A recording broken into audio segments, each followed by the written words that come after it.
The lead is sacred. That means that if a lead comes in, you better be the first one to call it. Call it right away. You better get out there. You better convert it to a customer and really delight that customer. It's about execution. What happens in business is in the beginning, when it's just me and the business and it's me and my folding table, the business's success or failure comes down to how well I execute. But then as you start hiring people and you have people on your team, now the business's success or failure has less to do with how well I execute and more about how well do my teams execute when I'm watching and when nobody's looking. You got to make a lead, you got to sell a lead, and you got to turn a lead into cash.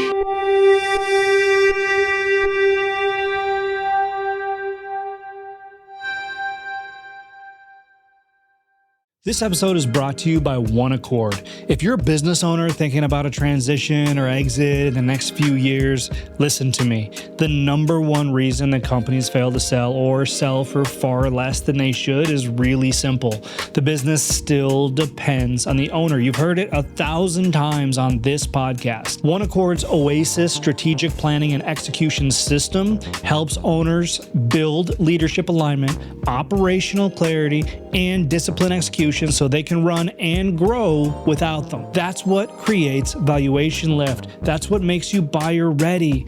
Everything I don't tell you listeners get an exclusive free value readiness snapshot to see exactly where your business stands today. All you have to do is go to oneaccord.co/oasis. That's OASYS/Josh Zolin. That's me. oneaccord.co/oasis, OASYS/Josh Zolin to get your complimentary value readiness snapshot today. Now, let's start the show. Look, you could drive yourself crazy going on social media and this whole thing about documenting your systems and processes, right? SOPs, we have to have SOPs. Let me tell you something. Myself, my friends, we've all built really big businesses. It was many years before we had documented systems and processes. In fact, the interesting thing about a system and process is you often outgrow it by the time you plug it into your business.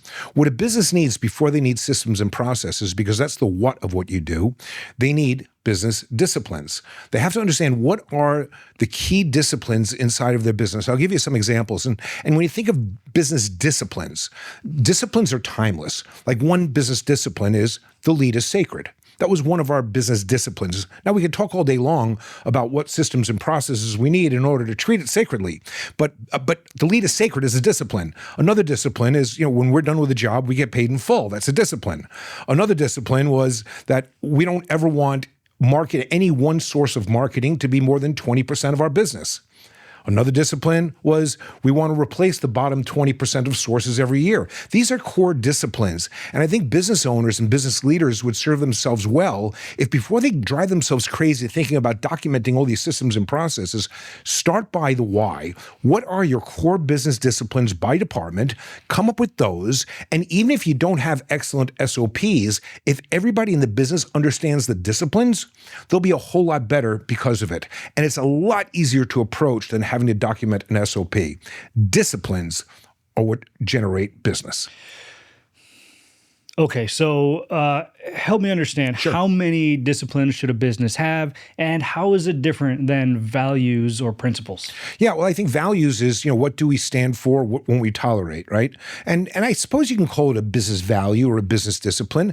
But look, I like to look at it by department, that if I can come up with 3 or 4 disciplines by each department, when we think about the customer journey inside of a business and what departments that customer has to pass through and what matters in each department at the highest of levels and at the highest of disciplines and in a timeless concept, what really matters.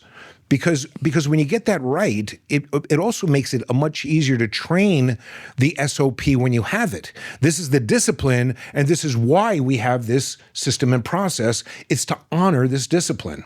And I just think it makes for a healthier company in general. Yeah. So how many disciplines should somebody shoot for, or is that the wrong question? Well, I think it's a few by department. If you can come up with 6, 7, 8, 9 disciplines for your business, we close out a month within 10 days. Within 10 days every single month. That's a discipline. Some disciplines are more impactful, like the lead is sacred. One of our disciplines was we ran a full sales presentation every single time. Now, you have to get a lot of things right in order to do that. Okay. So it doesn't just happen by itself because you have a discipline, but it does then beg the conversation on what do we need to be excellent at in order to accomplish that discipline. And that's something that, and I don't think you have to come up with the disciplines by yourself. You can, but if you want to bring your team into it and say, how do we win? How do we win? What must we be excellent at as an organization? Forget about the system and process. Just as a fundamental, what do we have to do to win? Where do fundamentals stand today? And I'm asking this for a very specific reason, right? I'm noticing, and I have this conversation amongst my team about this discipline, about, doing the fundamentals correctly. And when I say fundamentals, I mean showing up on time, answering the phone with a smile, the things that should be, just automatic in business are what seemingly sets a business apart today. Help me understand why. Yeah, and I think some of that also, by the way, is we assume people know they're supposed to show up on time. We assume people know they're supposed to smile when they say hi to somebody. We assume that. We can't assume that anybody knows any of the things that we think are important. As I write about in my book, we have to model our business as a training organization. I'll tell you a story. We had our installers, and we asked our installers to deliver a Ritz-Carlton experience to our customers, delight our customers, a best-in-class experience. And then we realized, but have they ever been to the Ritz-Carlton? Do they even know what best-in-class service looks like? So how often do we have to model the way of, if we know what we want, let's model the way of the fundamentals that we ask of our people, and let's not assume they know them automatically. And I think the more we can model the way on those sort of things, again, the more the team is aligned and expectations are met with consistency. So when you say model the way, you're talking from a leadership perspective? Right. If there's a certain way that, I'll give you an example. For our installers, we had a very robust training program, but it wasn't just about like how to install a shower or how to install a window. It was, how do you put down a drop cloth in somebody's home? How do you knock on a door and say, hi, how you doing? I'm here for your installation. Thank you so much for your business. We look forward to getting started today. How do you teach them how to actually ask for a check? There are some basic things that go beyond the swinging of the hammer that I think people need to learn, the soft skills, shall we say, and I think they're all important. They all matter. The truth is, it all matters. And that's, I think, the difference between the really, really high-performing businesses and the others, that the high-performing businesses know that every detail matters. That's really, you hit a buzzword for me there, and it was soft skills. Some of my audience knows this. You don't know this. We haven't talked about it yet, but about a year ago, we took Blue is the New White, right, the book, and we spun it off into an academy. So now we have what's called Blue is the New White Academy. Yeah. And the purpose of this academy is it's an employee development tool for blue-collar professionals. That's great. Right? So you sell it to a business owner. That business owner deploys it across their team to teach two very specific things to their team. Number one is soft skills. Yeah. That's the flagship. Number two is financials.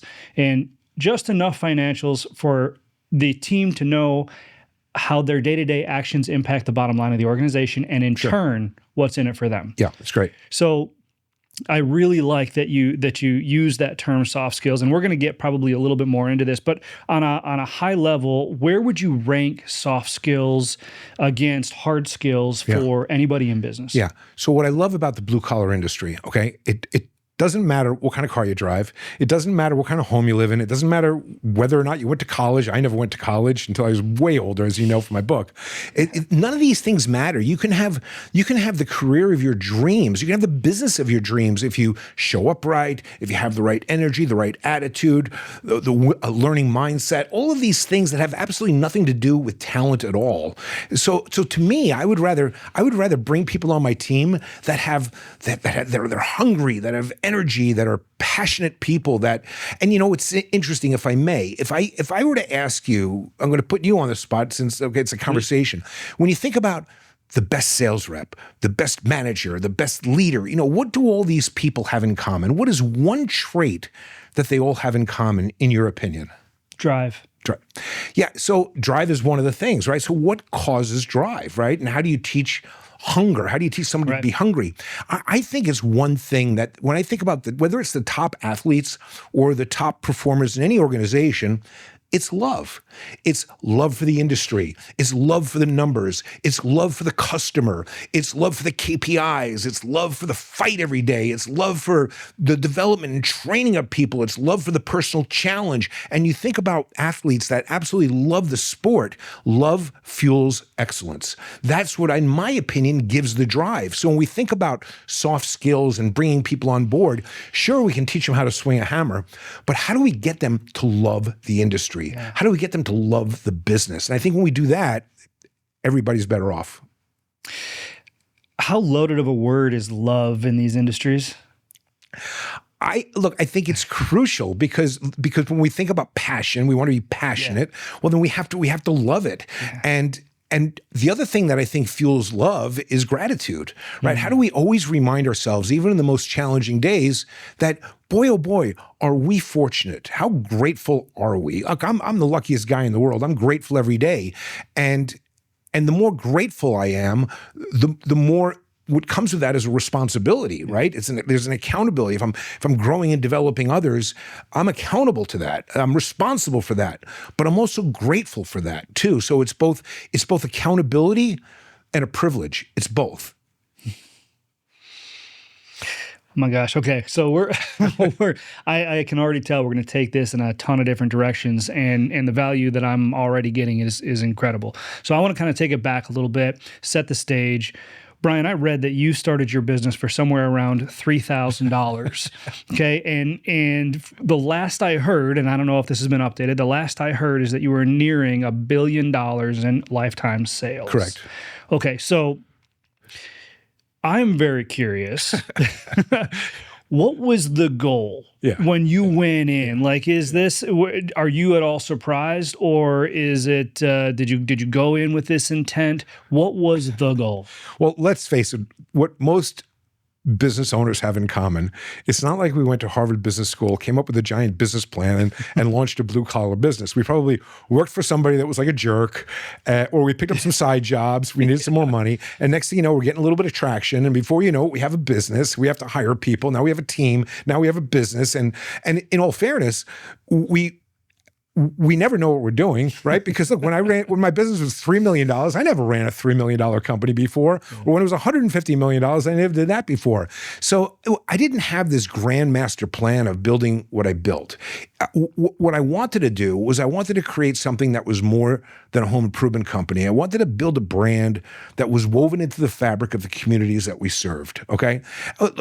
I remember it was so it was 2009 when I started my business on a plastic folding table with $3,000 in cash. And full disclosure, there wasn't a lot of other $3,000 behind that to put into the company. So the first rule of business is to stay in business. So you make it work, right?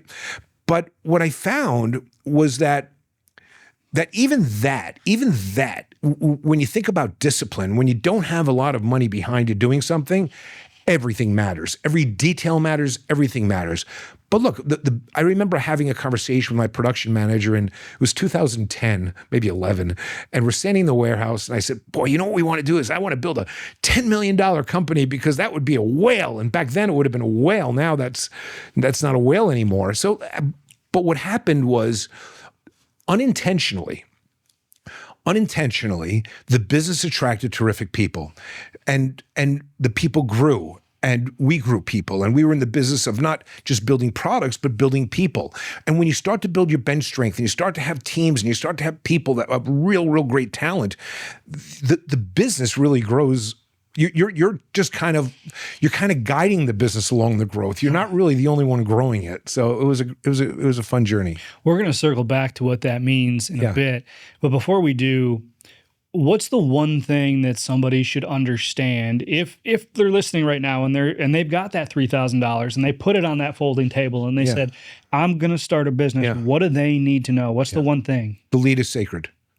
Okay. So because you have $3,000, you got to make a lead, you got to sell a lead, and you got to turn a lead into cash. The lead is sacred. That means that if a lead comes in, you better be the first one to call it. Okay. You better call it right away. You better get out there. You better convert it to a customer and really delight that customer.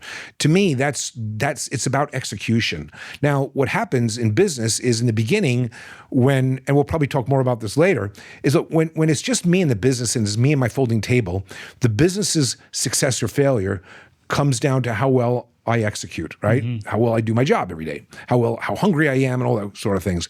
But then as you start hiring people and you have people on your team, now the business's success or failure has less to do with how well I execute and more about how well do my teams execute when I'm watching and when nobody's looking. So it's an interesting thing where a business goes through different stages. The early stage of business, when you're just starting out, you got to make a lead, you got to convert a lead, you got to sell a lead. As you start to grow, now I got to get other people to do that, and that is a whole nother challenge. So when you're first starting out, and you're the one that gets to execute on this lead, what should you be focused on? Like, what is it? The lead is sacred, but how do you convert it? How do you ensure that dollar turns into two? Yeah. Look, I've been very fortunate that before I started my home improvement company in 2009, before that I did consulting for companies across the country. I had the sales training business. It was interesting. In fact, it's going to steer into another story for you if you don't mind. No, please. When I would do consulting, I visited a lot of companies and I kept a journal, and I kept these two columns inside of my journal. And on one column was, if I ever open up a business, I'm definitely going to do this stuff. And the other side was, if I ever open up a business, I'm never doing this stuff. Because you get to see a lot of stuff out there, right? Yeah. And especially in 2008 when companies got way over their skis and they didn't have money for marketing and all those sort of things. So that alone teaches you a lot. It teaches you a lot. But I think the real pivot point for me, and this is a crazy story here, that when I was doing sales training, in fact, the name of my company was called Silverstone Training, where closers are born was my slogan, by the way. So I would run around the country and I would do sales training for all these companies. These salespeople would come to my events and I'd do this rah-rah sales training, and I would survey everybody. I had a paper survey that I would hand out, and it asked questions of every person at the end of the class. What was one thing you learned? How would you describe Brian's training style? All these questions. I expected to see things on the survey that said, wow, I learned how to be a closer. But what I started seeing, and my survey book is about that thick of paper, one word kept popping up, and that was inspirational. Inspirational. Inspirational. And here I am, I'm in my 40s, okay? And I'm like, inspirational? Yeah, I never saw myself as being an inspirational human being. I never viewed myself that way. But I made a decision that what if what they see in me is something I don't see in myself? And then what if I just go all in on that? What if I say, okay, how do I become even more inspirational? How do I do more of that? And how do I build, if I'm going to come off the road and start a company, at the core of everything I do, how can it be an inspirational place, a place where customers are inspired to do business with us, where people are inspired to want to come to work for us, where the community is a partner in our business? Sometimes we just have to think, who are we and who are we really? Mm. And if we go all in on who we truly are, what could our life really become? So what was the answer to that question that you asked? How can I make my business inspirational? Yeah. How can I had to answer a lot of questions. What does that mean, right? And I wanted to be more than just a home improvement company. I want to weave my brand into the fabric of the community. How do I create a company where the customer is a co-producer in helping us be successful? And that's where our mission statement of doing well and doing good came from, which means, our mission statement was to do well and do good. And we defined it. What that meant is, what is a company's responsibility?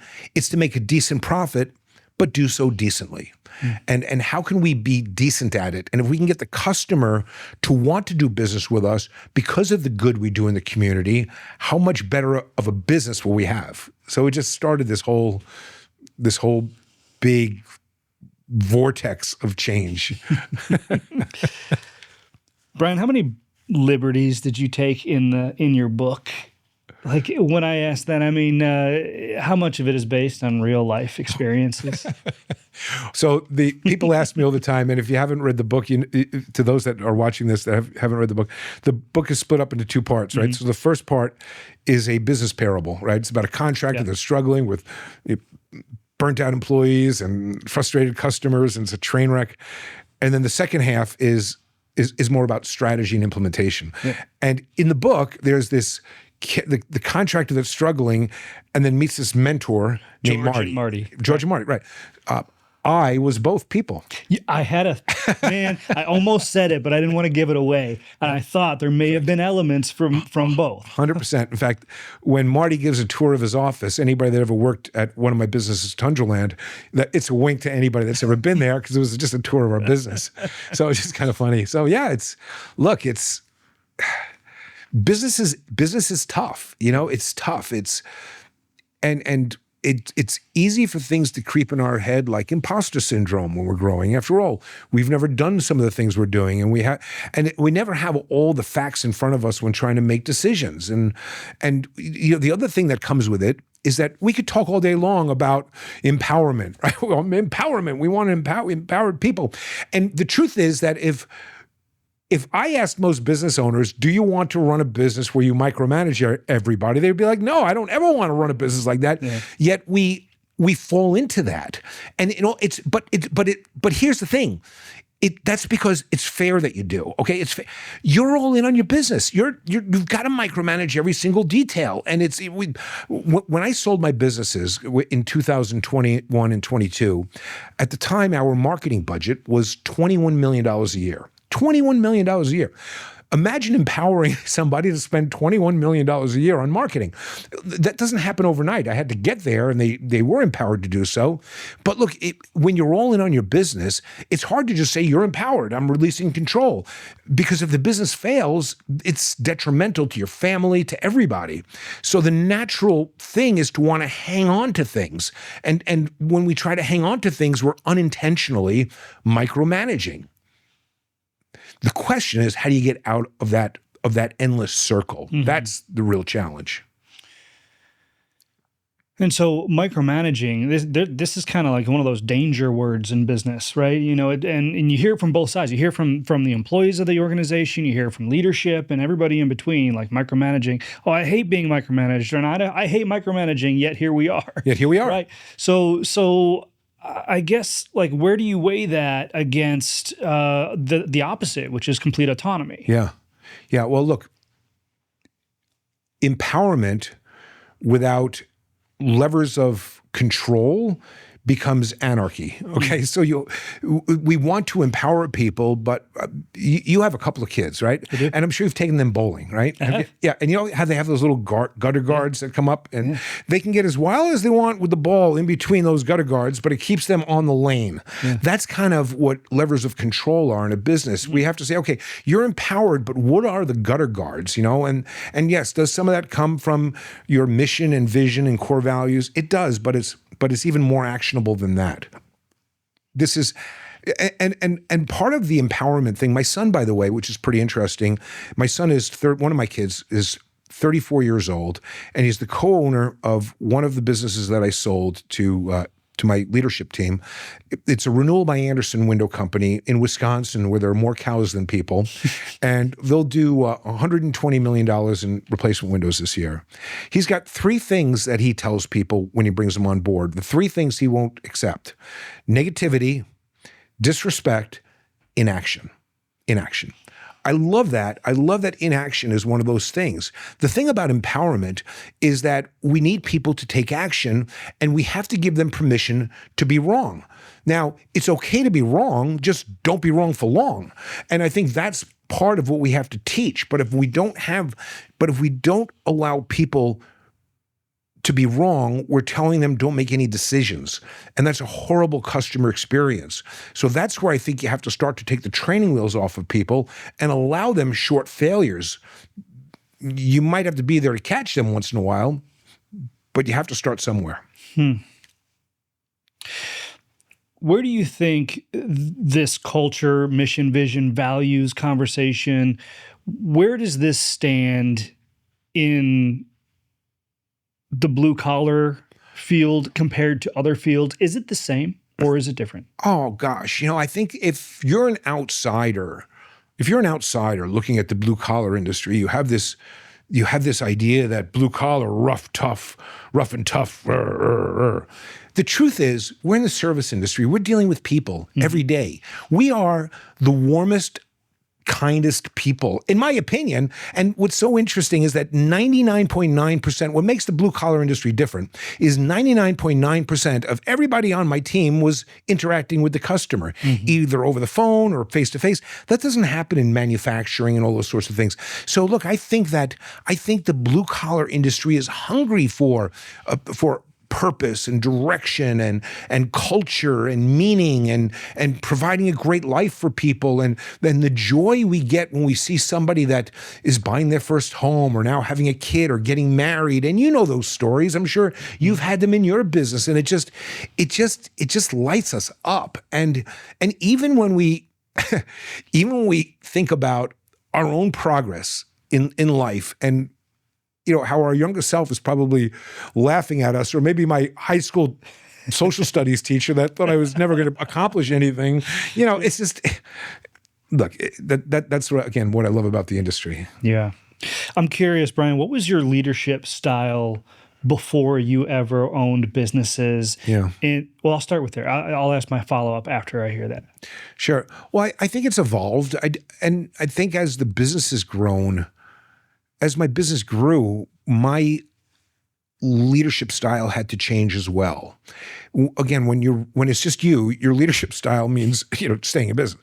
And when you have a small team, when you have just a couple of people on your team, it's you know everything that's going on in the organization. You know every single thing that's happening in the business, and you could be a really good decision maker on everything. You can be, and look, that's the challenge. Entrepreneurs are very good decision makers.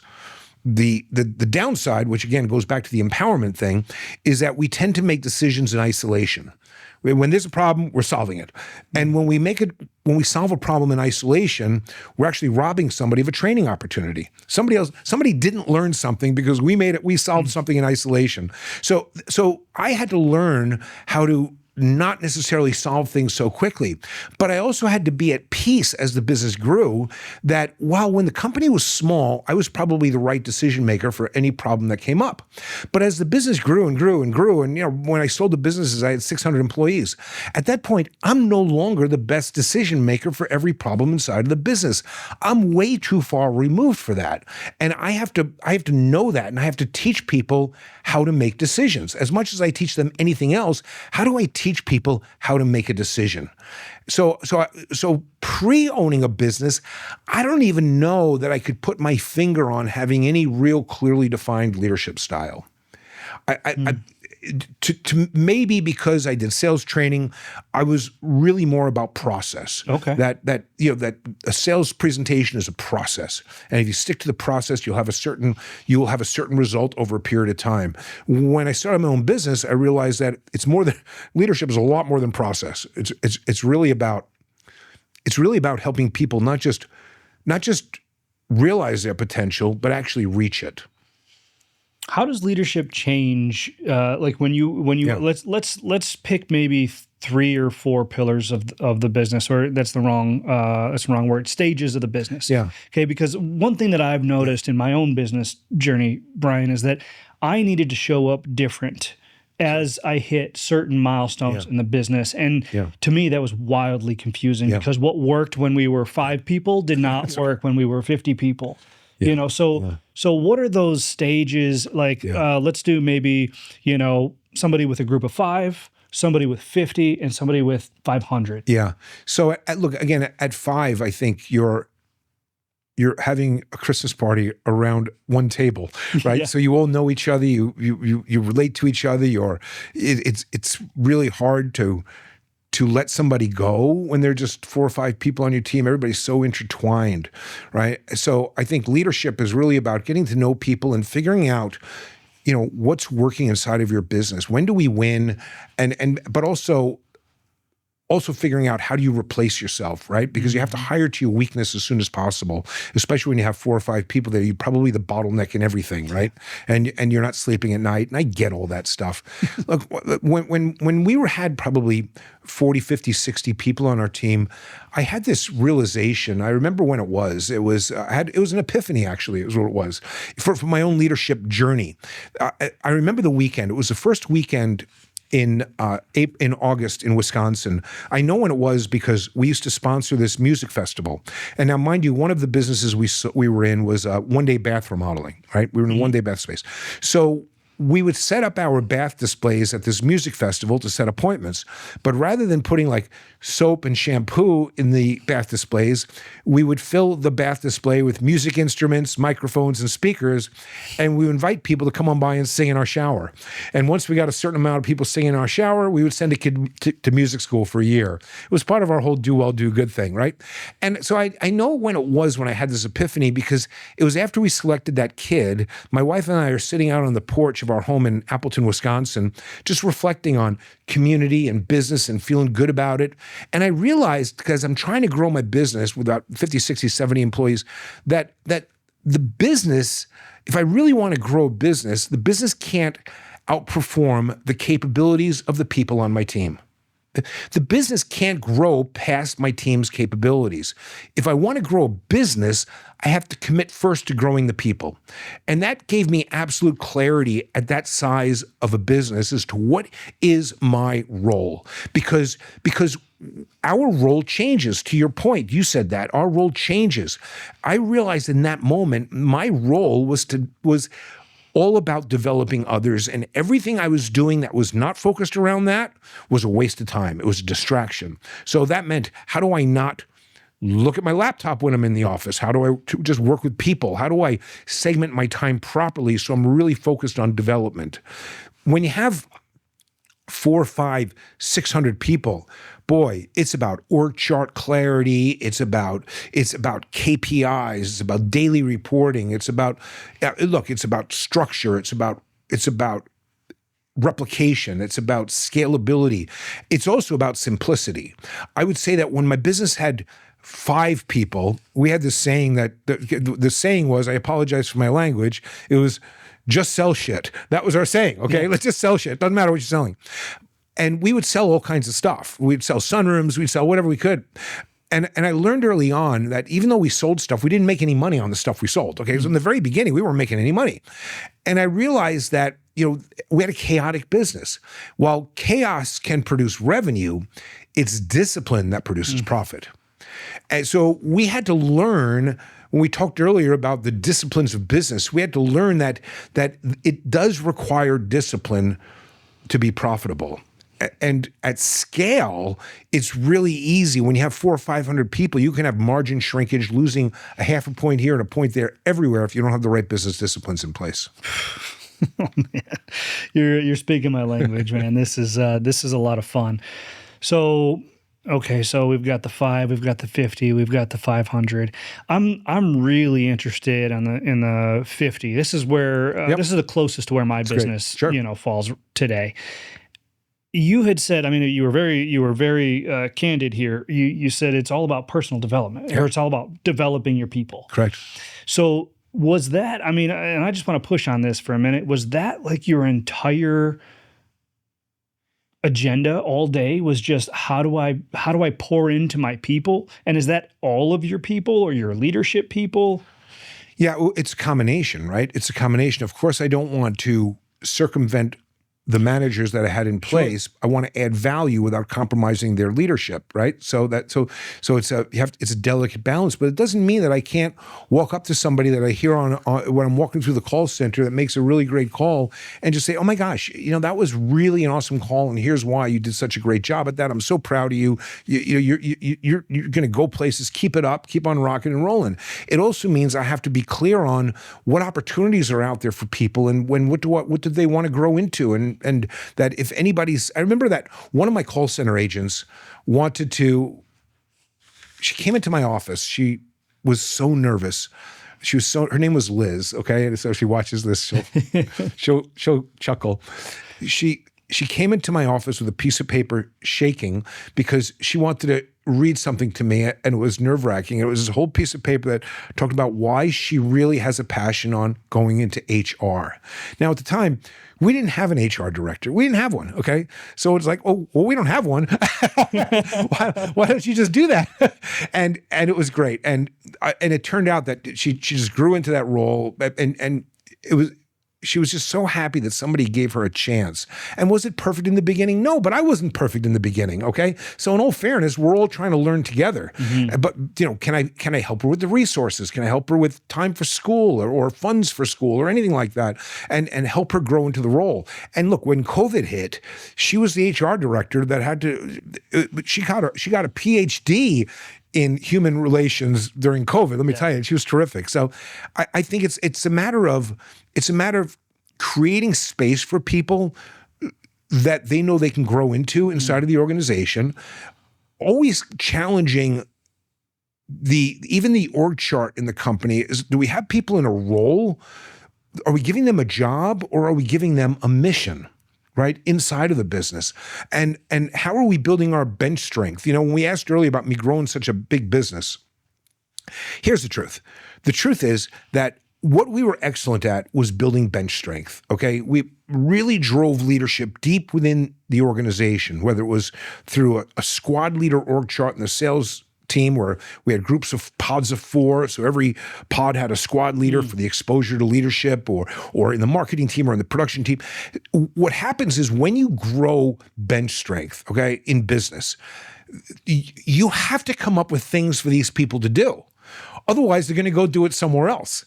You've got to give them opportunities. So maybe it's take on another product. Maybe it's open another market. Maybe it's, so that's what really allowed us to grow. We had people that were hungry to do stuff. Great.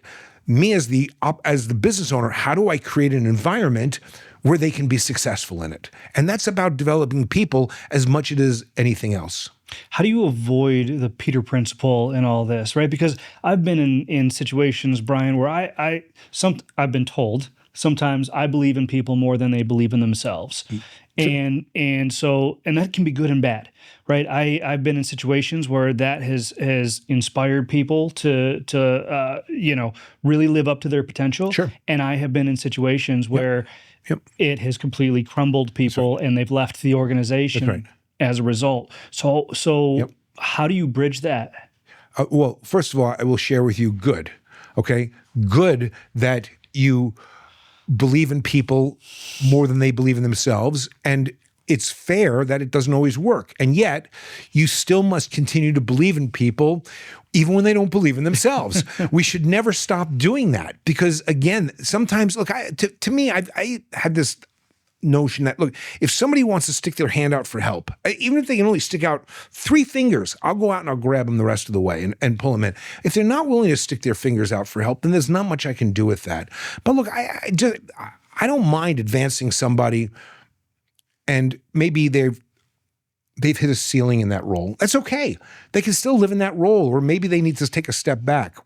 Some of the things I did with people when I gave them a new opportunity internally, instead of calling them a sales manager or a production manager, I called them an interim sales manager or an interim production manager, and announced that they're going to be our interim production manager. They've decided to give us a hand here to solve some, because this way, if it didn't work out, they didn't have to leave the business because they were embarrassed. They could step down a little bit and go back into their other role and be very successful.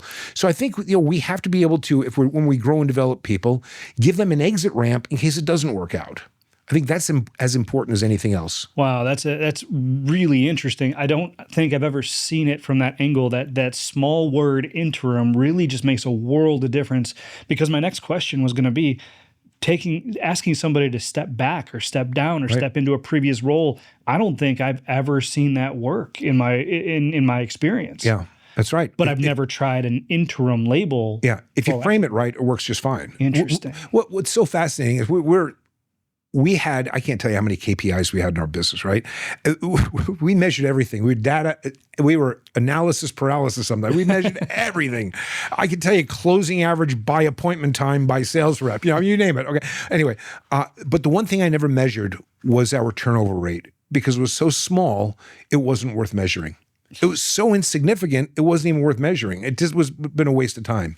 So I think when you get it right and you develop people and you give them an exit ramp, they're going to stick with you. And I think the other thing, by the way, that's important when we think about developing people is they have to understand not just what their role is, but how their role connects to other roles inside of the organization and how their department connects to other departments inside of the organization. We used to use what was known as a customer-supplier relationship internally. So I think about our marketing team, right? Our marketing team was in the business of generating appointments for our sales team. The sales team was in the business of selling appointments, turning them into jobs. Our production department was in the business of installing projects, right? So another way to look at it is that the marketing team is a supplier of appointments to the sales team. The sales team is both a customer of marketing, but also a supplier to the production department. Now they can have internal conversations on, hey, how can we be a better supplier and a better customer for your department? When we think about growing people, we have to think about teaching them as if they have their own little mini business inside of the business. Teach them what KPIs matter, what matters. How does their little mini business make money? When does it win? When does it lose? And the more you can, and how can they speak to it on a daily basis? It's like each business has its own hamburger stand. And at the end of the day, they have to count their draw out. How much cash is in the hamburger stand? How do we give people in the business that opportunity? Because ultimately, when we talked earlier about disciplines of business, the single most important business discipline of all is that to not only forecast properly, but hit forecasted targets with a high level of certainty, okay? With a high level of certainty. I can forecast all day long. I'm not the one that has to hit the targets, the team does. So they have to be involved not just in the forecasting, but in learning how to hit targets at a high level of certainty. That only happens when they really understand their own business inside of the business and can speak to it and can grow with it. Very important.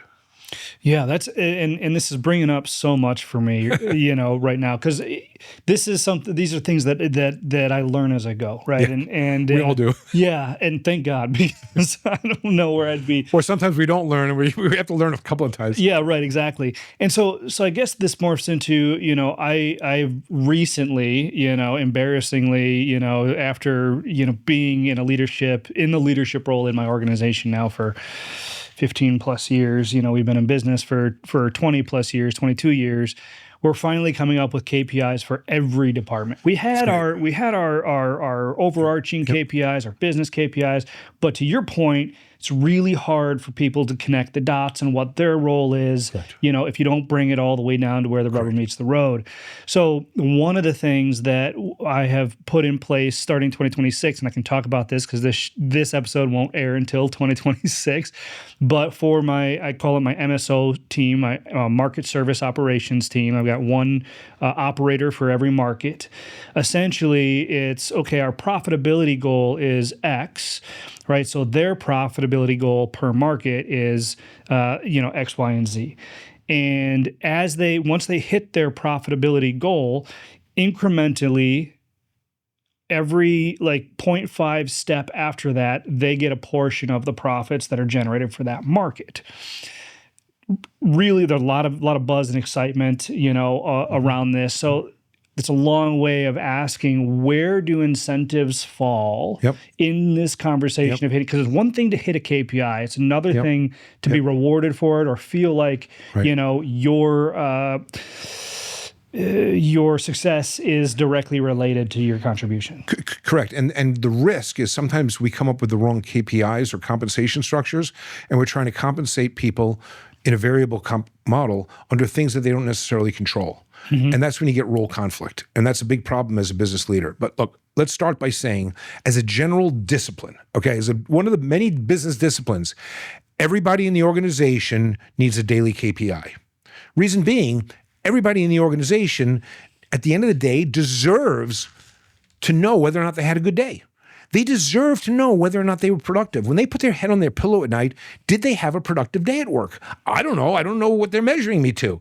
If I have to be able to provide somebody a KPI that they can speak to every single day. That KPI should also have some driver to compensation. Not now, when I sold my businesses, I had a location in Arizona, and we're in Arizona right now. I had one of my companies out here was called Jacuzzi Bath Remodel. So I started this business and then sold it to Jacuzzi, the private equity group. Okay. My Tundra Land business in Wisconsin had multiple locations. My Renewal by Anderson businesses had a couple of locations. And then in those businesses, there were multiple products. Every product and every location had its own P&L. And somebody owned the entire P&L. Somebody owned the P&L. Each product had its own P&L? Each product had its own P&L and somebody owned it, okay? Not everybody only a few people were compensated on the actual net profit because some people didn't control every aspect of it. Sure. So I made sure that they were compensated based on their sector of the P&L, whatever that was that drove that they could control. So a portion of, let's call it the gross profit, right? Your direct costs. And so you would take whichever ones they were actually able to influence, essentially, right? We can be loose with this, but and kind of created an incentive around that. Or things. So if I think of the P&L as an autopsy, okay? Sure. The P&L is an autopsy. We close the month after 10 days and the following. It's an autopsy. The patient lived, patient died, whatever. It's too late to do anything about it now. That's a long time ago. KPIs are today, okay? Sure. And I could tell if the business is hitting all its KPIs, I don't have to guess what my P&L is going to look like. The P&L will be just to prove everything that I already know. Mm-hmm. So I can close out a month with KPIs instantly. So not everybody contributes to a line on the P&L, but their KPIs directly result to something that shows up on a P&L. And I'll give you an example. A marketing manager in my business would be compensated based on two things. Number one, the number of net issued appointments against target. And number two, the cost per net issued appointment. So I need them to hit a certain amount of appointments at a certain cost, okay, every single month. That shows up on a marketing line. A sales manager is compensated based on how many appointments they get and the conversions off of those to net sales. That's invisible on the P&L. It's invisible. There's no place for that, okay? There's a line for sales costs, but not for that efficiency. However, the results show up on the P&L. So in that case, I can have a compensation structure that isn't specifically tied to the P&L, but sure does make a big difference on the P&L, because how the sales manager's team converts actually does affect my marketing cost. If they sell nothing, my marketing costs are through the roof. If they sell everything, my marketing cost is next to nothing. But I don't want to compensate a sales manager on a marketing cost. I want to focus on the thing that they can control, which is net-to-net conversions. Fair enough.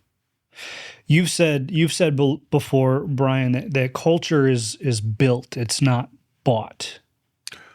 Help me understand what that means. Well, look, every business has a culture, right?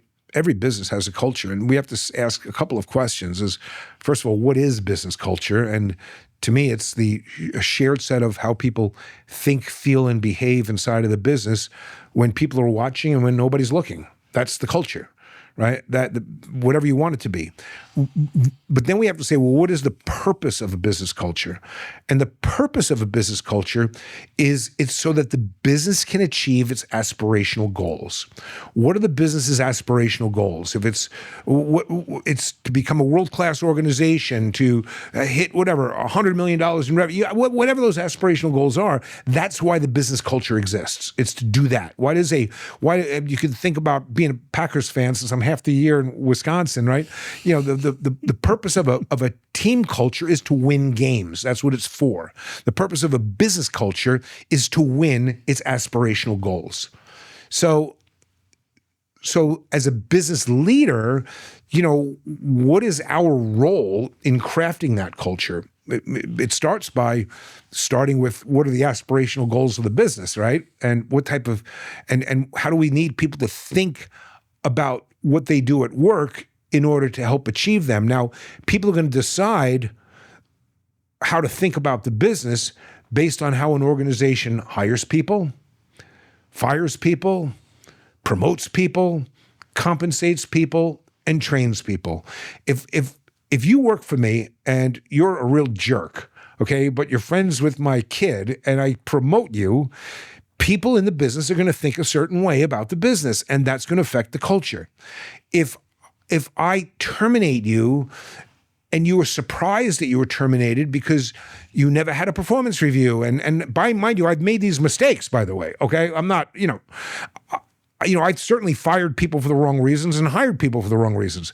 So, but if I fire you without you realizing that you're not satisfying the requirements of the role, that's on me. That's going to change how people think about the business. So if you think about this, and I'm going to go on a tangent here for a minute, how people think and how people feel affects how people act. It just does. If I think that I'm mad at something, if I think angry thoughts, I'm going to act pissed off, and I'm going to behave like an angry person would behave.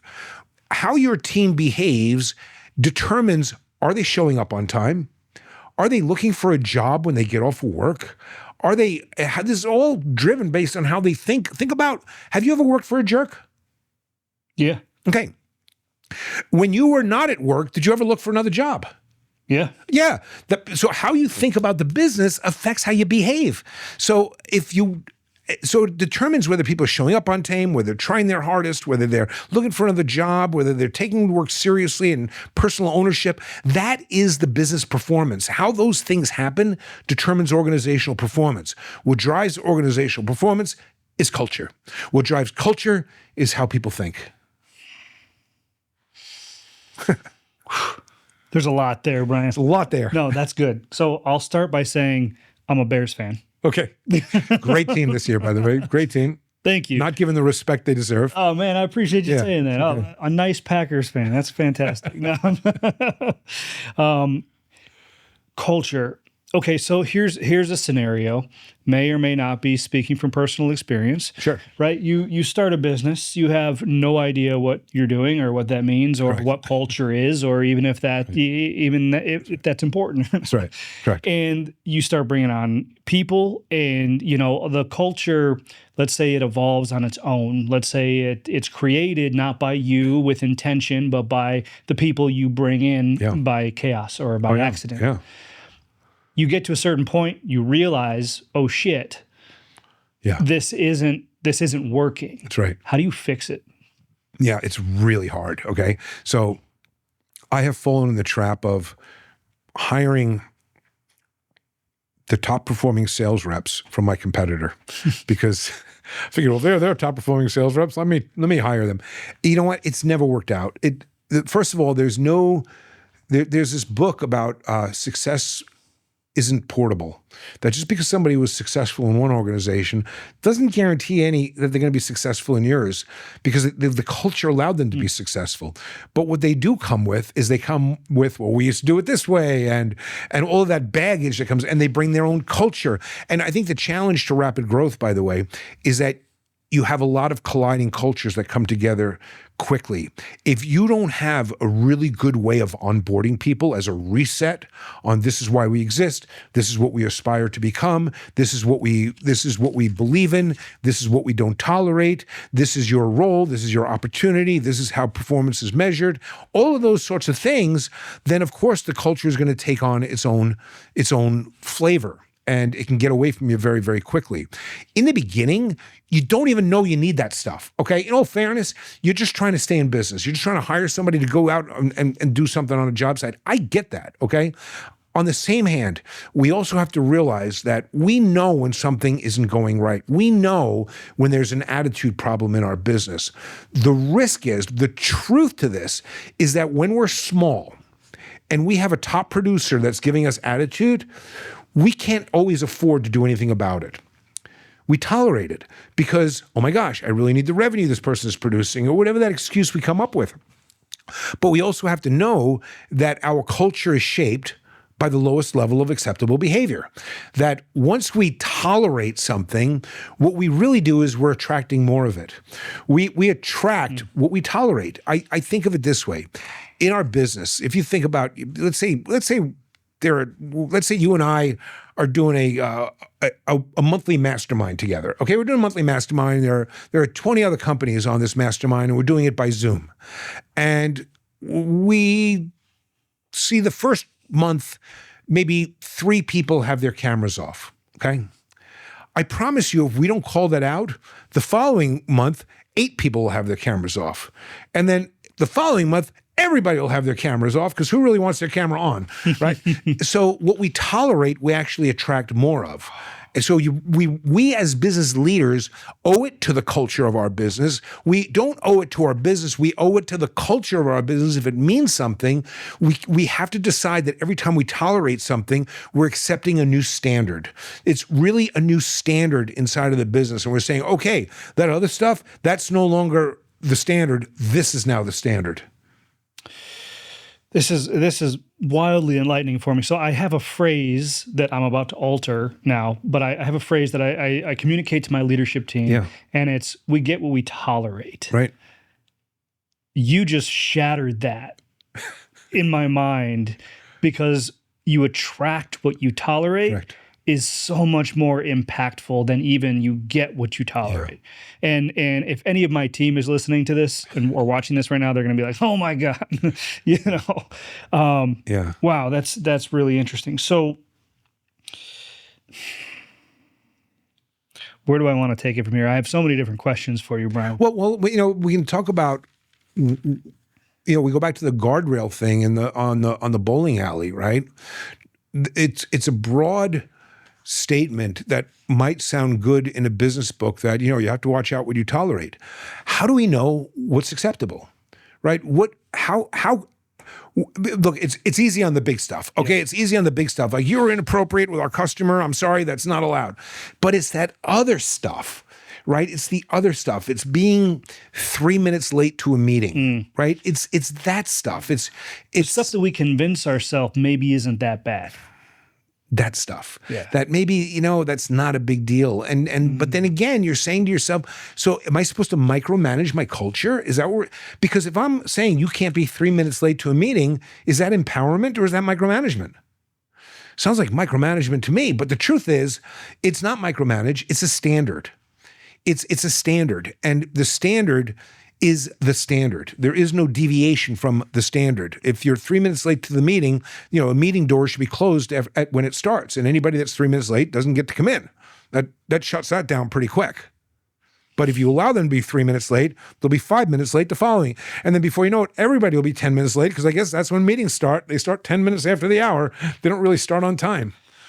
So are you advocating that that you shouldn't have a grace period of some kind, like for meetings, or let's call it for showing up for a customer? I mean, let's use the 3 minutes as an example. Today's episode is sponsored by One Accord. They're the experts in helping business owners prepare for transition, succession, or exit. Guys, here's the truth.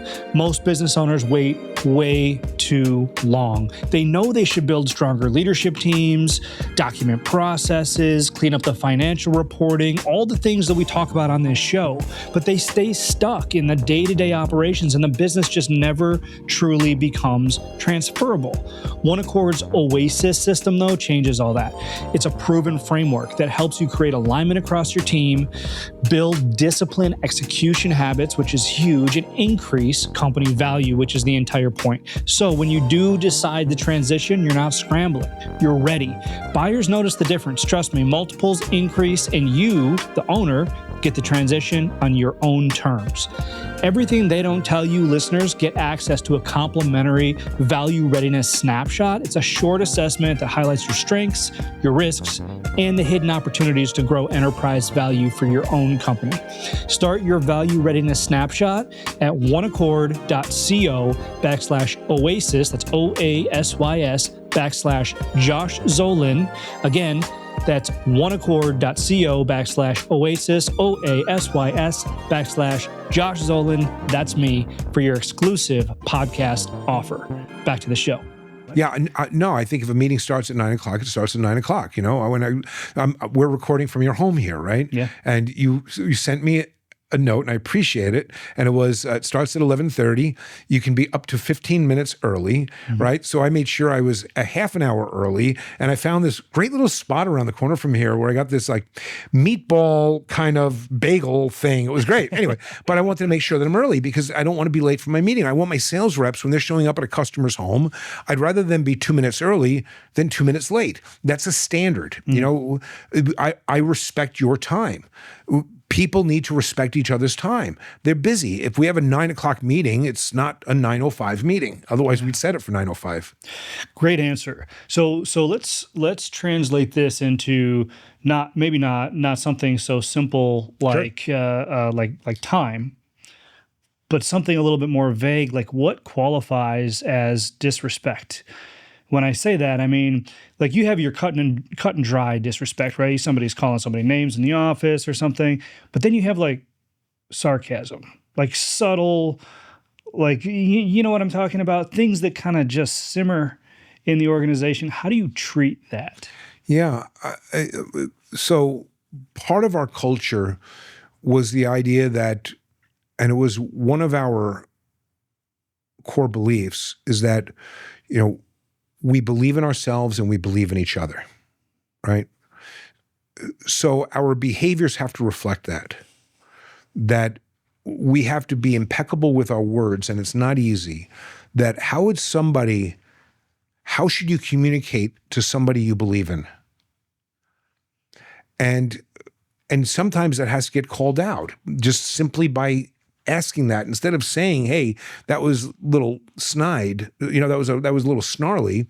It's, you know, how would you restate that, knowing that we're communicating with people we believe in? Yeah, I also think a lot of things that cause those issues is that often, and we as business leaders, man, we're a hot mess. I got to tell you something. We have these expectations of we want our employees to be relational and care about each other and treat our customers well and all that kind of stuff. We all want that. But then we go into one of our own meetings that we have. And what are the things we talk about behind closed doors? Labor cost, material cost, marketing cost, all these metrics, all these KPIs, and occasionally we'll talk about the pissed off customer. We got to talk about that one too. But when do we actually talk about the happy customer? When do we talk about that person? How often does the business owner randomly call a customer, just a happy customer, to check in with them? I mean, if we're supposed to be so customer-centric, when are we talking to our customers? It's like we get so busy doing things that we don't even have time to talk to our own customers, just to check in with them, let them know, "Hey, I really appreciate your business. You know, thank you so much. It means the world to us. Let me tell you how grateful we are. One of our team members just bought a new home. We couldn't do it without people like you that we do business with, and I just wanted to express a thank you to you." And then bring that to our team, because I think that's the other thing that causes conflict inside of the business, or snide comments, when we take our eye off the ball, or we're disingenuous saying that we're customer centric. It's like we're artificial. And I think as important as anything else is, I think that a customer needs to be present in every meeting we have. You know, we used to keep an empty chair in every meeting, and that empty chair said customer on it, because we want to make sure that if we're having a meeting, we're talking about our customer, and not just a pissed off one, but because every decision we make, every process change we make in our business, we have to ask ourselves, okay, we understand how it's going to affect us. How's it going to affect our customer? Does that also keep you in check with what you talk about in those meetings, having an invisible avatar of a customer there too? Like, yeah, would we say that in front of our customer? Right. Correct.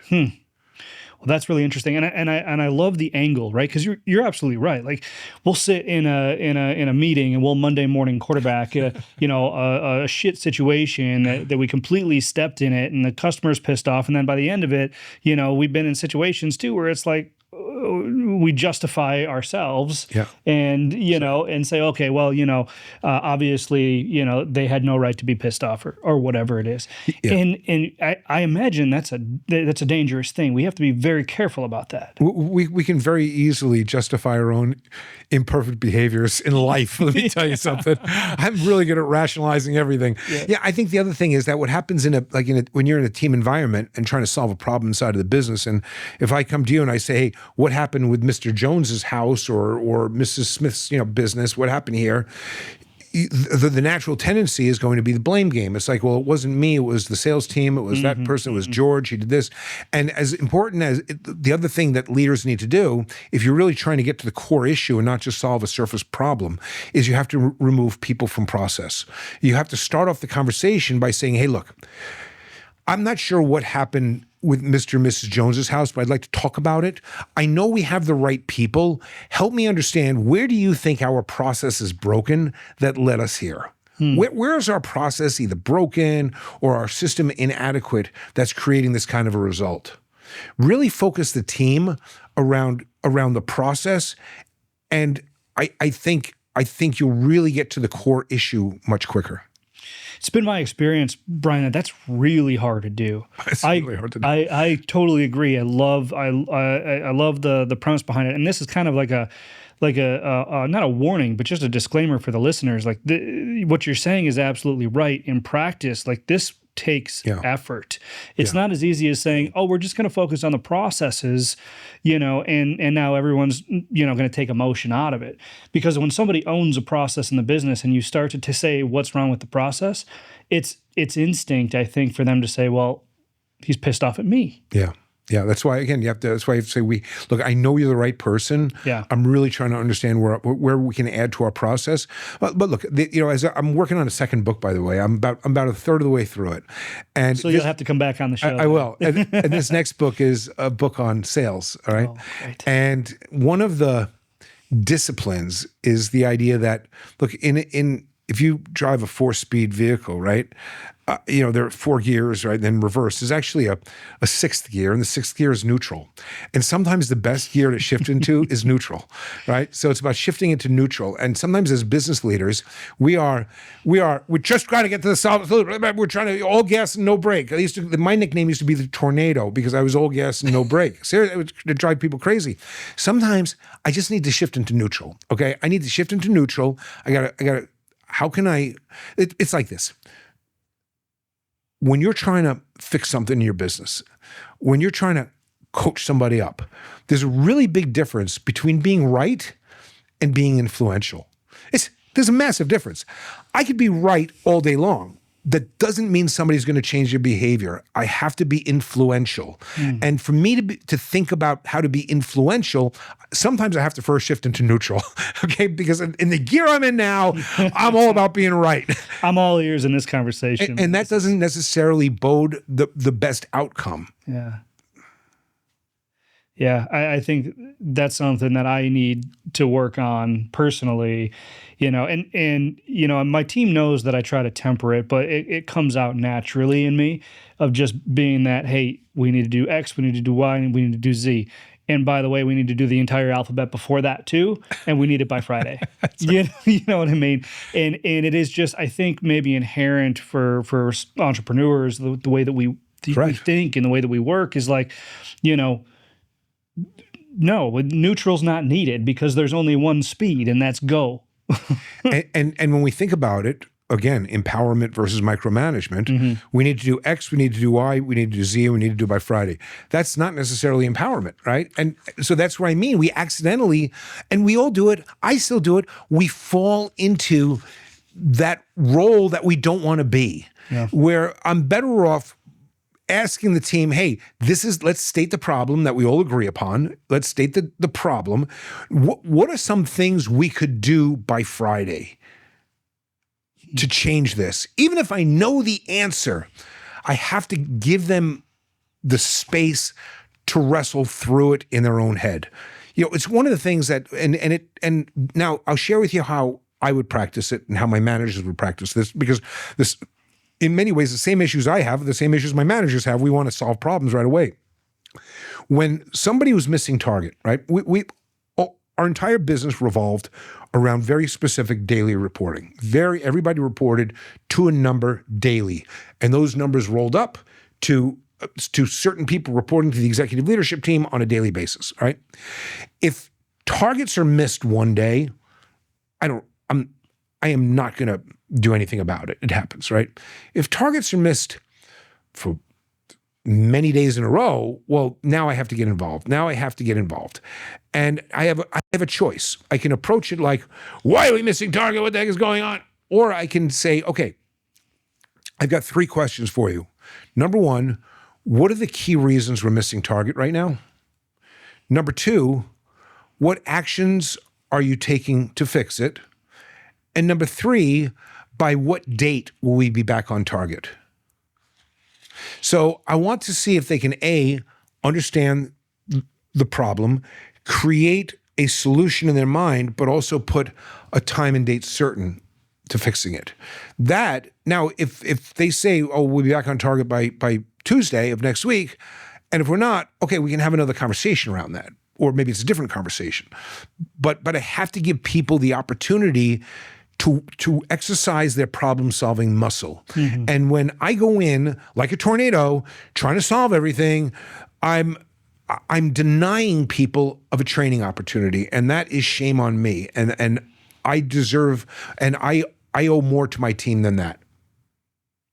Well said. And I'm noticing, right, that you're going in, and the way that you're doing this is you're asking them questions. You're not telling them what to do. Correct. And I feel like there's a couple of reasons for this. One of which being obviously, to help them solve their own problems, which is what you just said. Correct. But then, is there an element of accountability that comes with them answering the question? For sure. If they're letting me know what they see as the problem, first of all, and they're closest to it. They're closer to the problem than I am, okay? And I might think there's a different solution, but they're the ones that have to be accountable to it. They have to speak to it. If I solve that problem for them and tell them how they need to fix it, but then hold them accountable to the result of it, that is not fair. That's not fair. I have to give them the space and the freedom to be wrong. I have to allow that. And because it's like if you were my sales manager, okay, and I hired an entire sales team and said, here, these are your salespeople, go train them. It's difficult to hold you accountable to the results. Or if I take the sales model you're running and I rewrite it, and they're saying, but now I'm going to hold you accountable to the results. You'd be like, but this isn't my sales model. I don't believe in it. So we have to let people formulate their own plan inside of the organization, and their own action plan, their own time frame, their own solutions, and then drive it. And then look, it usually comes out better that way anyway, whether we want to admit it or not. That's true, I think. So where's the balance, and where is where's the balance between asking somebody questions in the spirit of helping them grow and giving a directive as a leader of the company? Yeah, well, I think first of all, in that environment when somebody's missing targets, if they identify the problem, and I think there might be a different problem, I'm going to start questioning them to try to get them to think. I'm not going to say, no, it's this, because that's a shortcut that nobody learns, right? So I have to get them to critically think along the way to get there.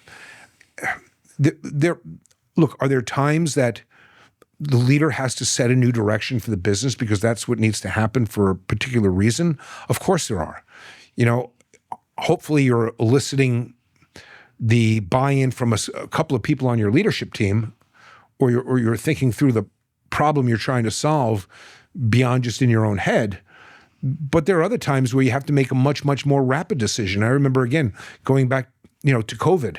And in the early days of COVID, when am I supposed to stay open? Am I supposed to close down? Are we supposed to build walls? Are we supposed to take the walls down? What are we supposed to, what the rules keep changing every week. And then we had somebody in our business die that worked for one of our companies. And we're like, okay, is that from COVID? And now what do? Do we close the business down?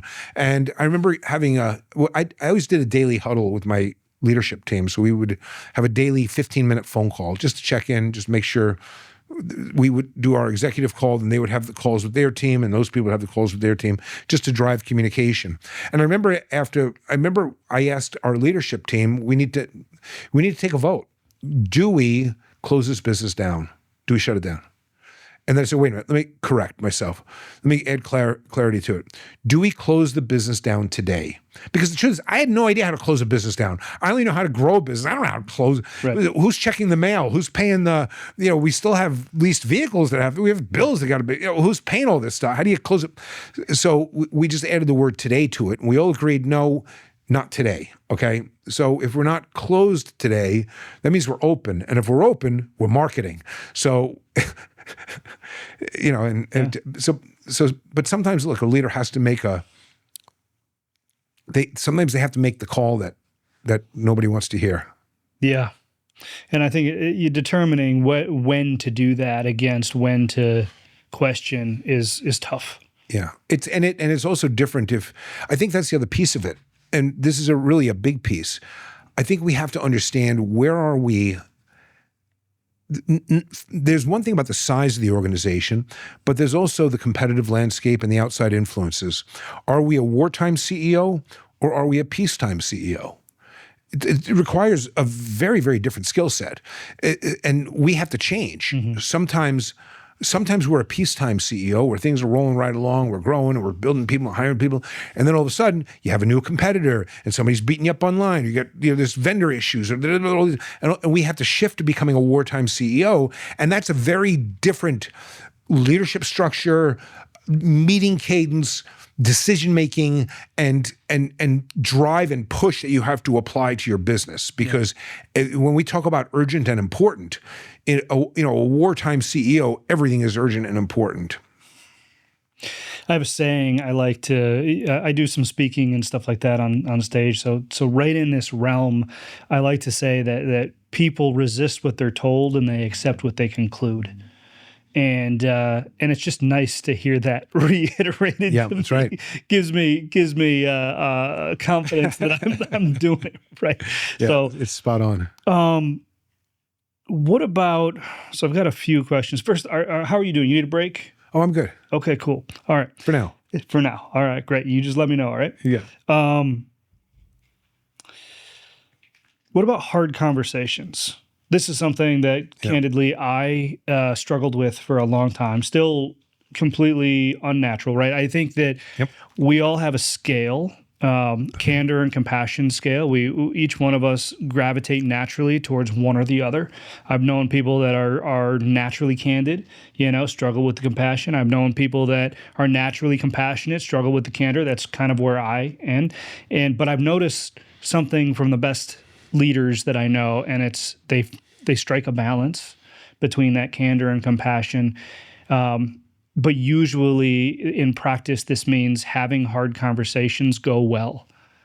And so I'd love to hear your thoughts and what you can add to how to make a hard conversation go well. Yeah, I despise difficult conversations, okay? I'm inspirational. I'm the motivator. Yeah. The tough conversations are difficult for me. So there are a couple of things to it. First of all, when we talk about hiring to your weaknesses, it wasn't just a matter of I need a CFO because I'm not a CFO.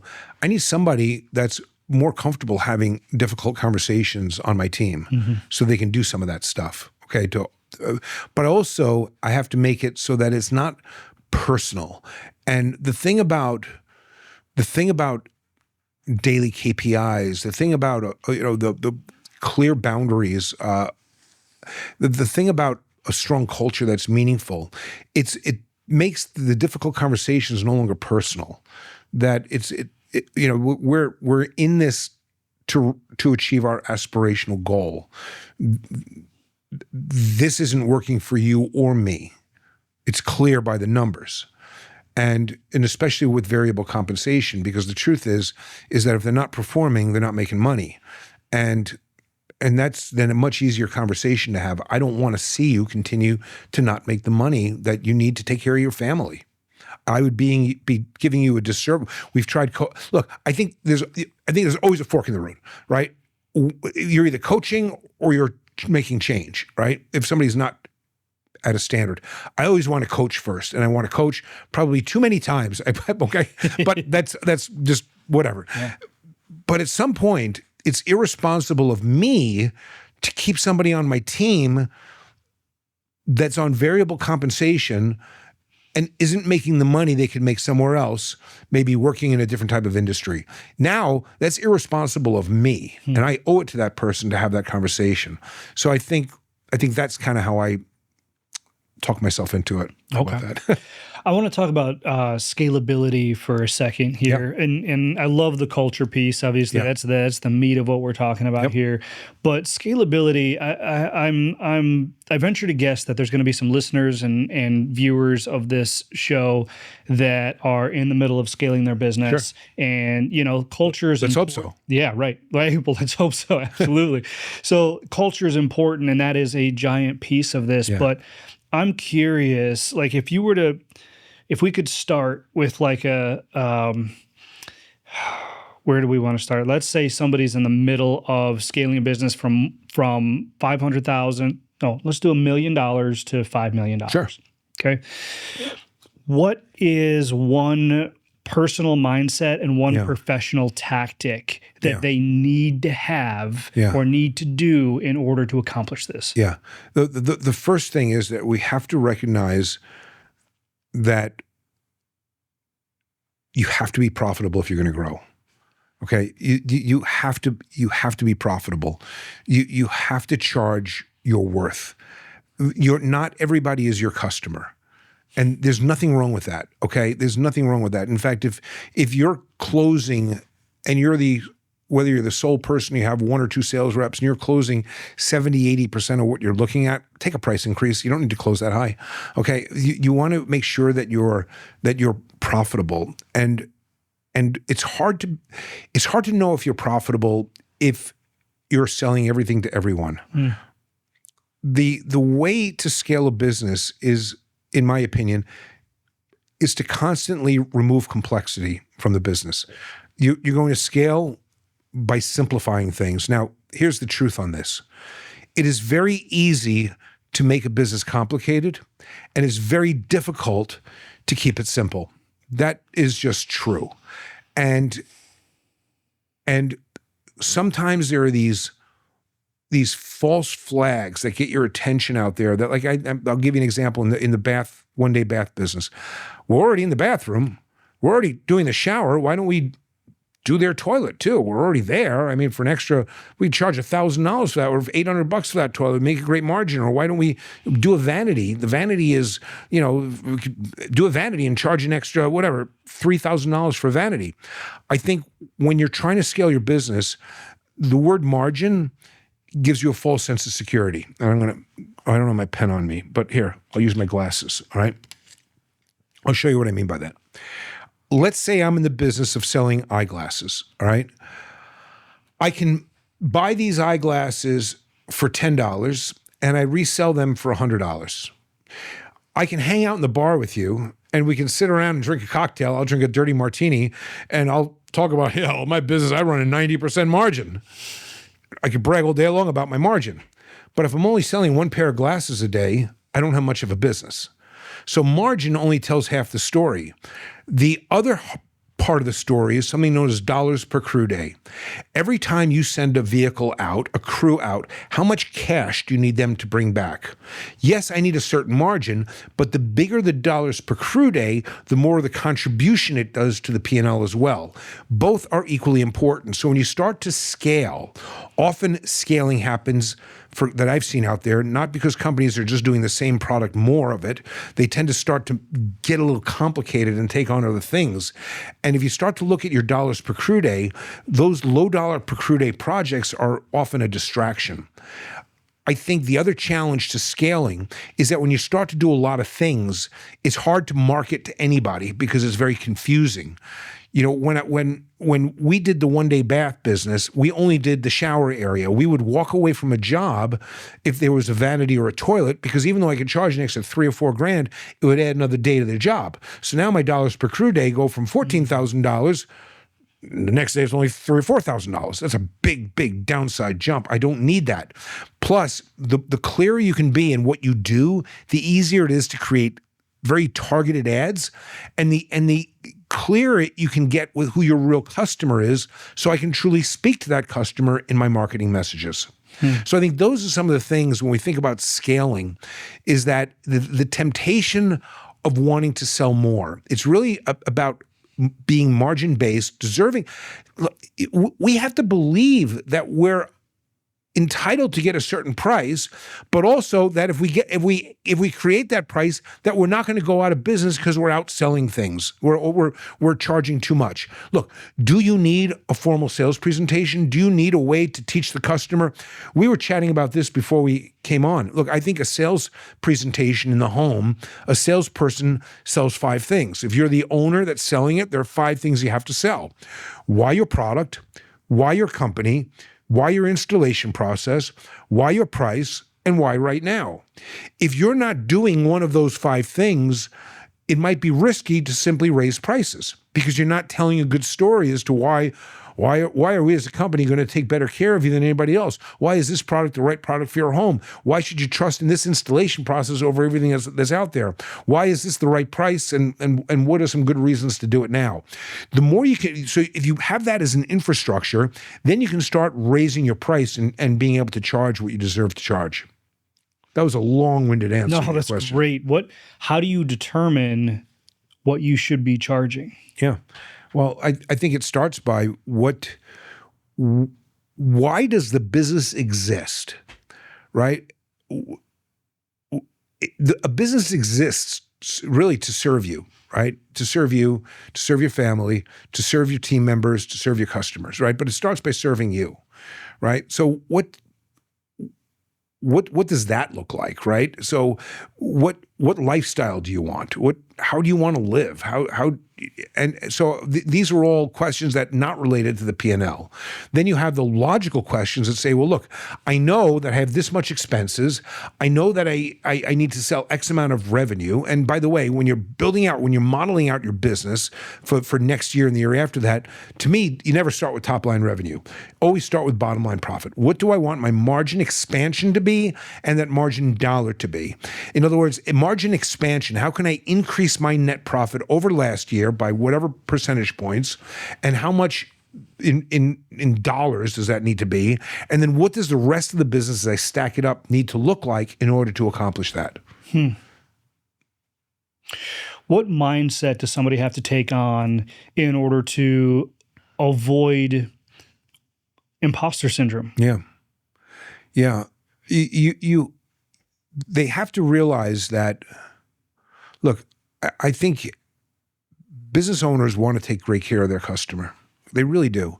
The blue collar, they care about their customers tremendously. Guess what? If you don't make money and stay in business, you're not going to be around to take care of your customer. That's the first thing you got to realize, that I promise you, business is going to present itself headwinds. You're going to have headwinds, okay? You're going to have issues that come up in your business. You're going to have a customer that doesn't pay you. You're going to have a sale. You're going to have all of that stuff.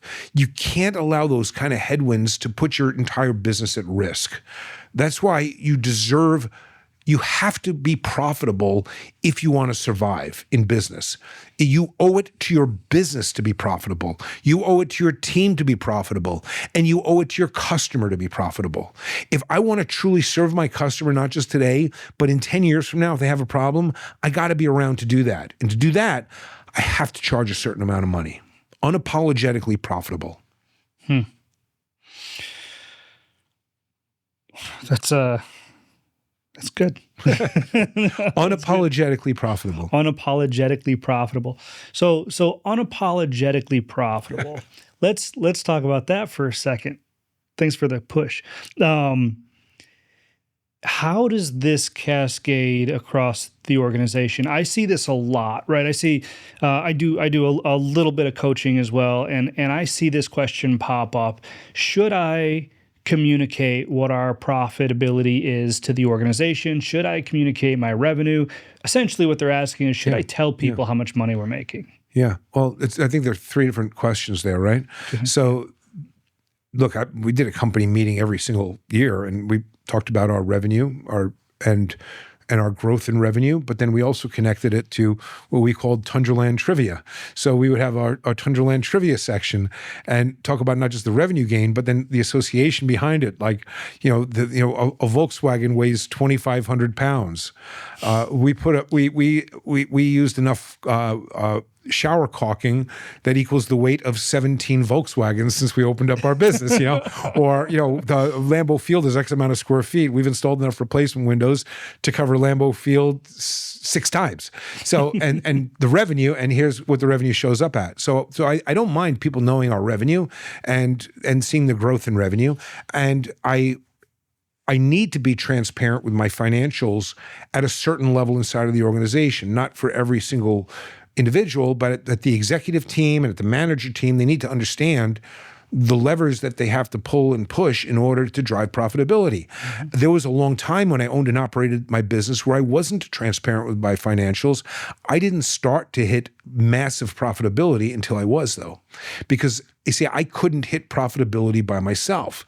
And if I'm not transparent with my financials and I'm asking managers to make a change in the business, they might not understand the real motivation of that change unless and until they see the financials and the implication of making that change. And by the way, they're compensated around it too. So it really allowed us to become a much, much more profitable business. Mm. Yeah, that makes a lot of sense. All right, here's one of my fun questions I like to ask. Brian, what is a truth that took you years to fully understand, but changed everything once you did? Yeah. Let's talk about a time in my life that was around 2007 to 2008, that same time before I started my business and I realized I'm inspirational and all that stuff was going on in my head. My wife and I were a merged family. We've got 6 kids at home, right? And I have missed being a road warrior, living on the road and speaking at conferences and doing consulting. I missed more birthdays and more dinners with my family than you can imagine. I'm sure you know what it's like, right? It takes a toll on the family. You come home, I would drop one suitcase off on a Saturday and I pick up a different suitcase on a Sunday and I'm back out of the door. And it wasn't fair. And I know I needed to come off the road. And I started applying for a couple of jobs. I thought, let me just go apply for some jobs. And I applied. I felt like where I was at in life, I applied for some VP roles at some larger companies. And because I never went to college, I always regretted that decision. And so I started applying at these jobs and I didn't get hired. I didn't get hired because I didn't have the college degree. And you know what? Thank God I didn't get hired. Because I've sold 3 very large companies in the past few years that have created generational wealth, not just for our kids, but for our kids' kids and their kids as well. We had 3 very successful exits.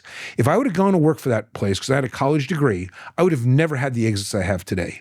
And I think the thing to know is that the thing that we think is like that thing that can hold us back could be the thing that's really the jet fuel to push us forward. You just never know. Yeah. You never know. In fact, I remember when I was in high school, I'd hide behind my desk because I didn't want them to call me and have me read it out in class out loud. And I think I put more work into doing bare minimum than if I would have actually done the real work itself, okay? I'll tell you my earliest memory in school of putting in the least amount of effort. I was 6 years old, okay? This is an embarrassing story, okay? I was 6 years old. Back in the days of we used lead pencils and had a pencil sharpener on our desk, right? And I'm in this class, and I was 6, maybe I was 7. I was getting an anxiety attack at that age. So I decided, I sharpened my pencil in a pencil sharpener. I take the lead off the pencil, and I put the lead on my eye, and I slam the desk. Bam! And I go like this, ow! And then, of course, the teacher sees I got this lead on my, I hit my eye. She sends me to the nurse's office, and I'm sure the nurse is blotting it, saying, this is pencil lead. You didn't hurt yourself. But then that was a lot of effort instead of just sitting still and doing the work. But I think the thing is that, so what we might think back then was like I was no good in school and all, was really ADD. And you know what? That means I can do a lot more of a lot of things quicker than most people, which is a great business skill. So I think we also have to, we don't want to let the beliefs of who we were younger define us who we are today. I think we change and we evolve and we grow and we are not held back by who we used to be, because instead we are limitless. What would you say to somebody who was stuck and who pushed back on that and said, Brian, I've got no reason to believe I'm any different today than I was when I was 7? Yeah, well, then you'll be absolutely right. That's right. So I would say find that reason. And again, the reason, in my opinion, starts with love and gratitude. You know, by focusing on love and gratitude and the things that we're grateful for, and look, you can be grateful for your own personal accomplishments that look where you are today. You know, I am so, by the way, inspired by these young kids that are like 18 and 19 years old that have window washing businesses and car detailing businesses and slow plowing, Christmas lights, and these young entrepreneurs that are knocking on doors and building businesses. And I just love that. And I mentor several of them. And I'm so grateful to be surrounded by their energy, to see what they're building. And look, I think that if somebody's really stuck in that place that they feel like their life isn't of value, I think it's time to get out of yourself. You know, I think serve others, because I think when we start to serve others, we start to really care for ourselves as well. And forgive yourself too is equally important. You know, I think one of the other things that made our business successful, we were like the House of Misfits. My wife used to say that, because we were, you know, it was, for many years, I didn't hire people for a role. I hired people and then built the role around them. And I think that we have to, I didn't care what people did yesterday or last week or last year. I didn't care if somebody brought me a resume and you say, oh, look at all these different jobs, you're job hopping, you shouldn't hire those people. Baloney. Of course you should. Maybe they just had a bunch of weird jerk bosses. Maybe they suck. You know, maybe I need to teach them what it means and get them to fall in love with our business, and they won't be hopping around. You know, I want to go one more step on that, please, because I want to go down a rabbit hole of who to hire. Okay, yeah, let's go. Knowing that, look, when we put up an ad, I don't want somebody to apply. I want to be easy to apply for. I want to be easy for people to find us. I don't want some polished resume, somebody that's really good, they have a great resume, and they're coming in and they're having a professional interview. Here's what I want. I want the person that's a really good human being, that works hard, that goes all in, but they have a jerk for a boss, okay? That where they aren't appreciated, where they're not being paid what they're worth, where they're frustrated at work and it's driving them crazy, where one day after work, they go and they search online for a job. They even feel guilty doing that, okay? They even feel guilty like they're cheating on their boss. That's who I want. And I want to meet them where they are. And I want to use hook ads like frustrated at work, not appreciated for how hard you work, not being paid what you're worth. You put in the work, but nobody notices. I want to use hook ads that speaks exactly to that person at that moment. And I don't want to see a resume. That person doesn't have a resume. I want to be able to get on the phone with them and have a conversation. And I think if we think about who we're looking for, then we can start to really define how we speak to them. And if you can find the right people, it becomes a game changer. That's wild. You said something that goes against the grain just now, and I wrote it down, and I want to dig into it a little bit. But you said hire the people and build the role around them. Correct. And this is against most of the advice that all of these books over here say, right? It's build the role, then find the person for the role. And I'm going to be honest with you, Brian. Like this has been where I've succeeded. I have brought people who I consider, I'm going to call them assets, but not in a monetary way. Yeah. In a I can tell they're good humans kind of way. Yeah. And I have recruited them knowing that they were incredible people, brought them into the business, and then built the roles around them. And I have felt guilty every single time, even though we've succeeded with that. So I want to kind of unpack this dichotomy real quick while we still have Let me some time. correct you, though. Please. You didn't. You succeeded because of that, not despite that. I just want to maybe Thank you. change that frame of reference a little bit. Thank you. I need that sometimes, but the truth remains. The matter remains, right? That's not usually how we're taught to go about it. So, do these books think that we're just a terrible judge of character, or like, why should we be doing that?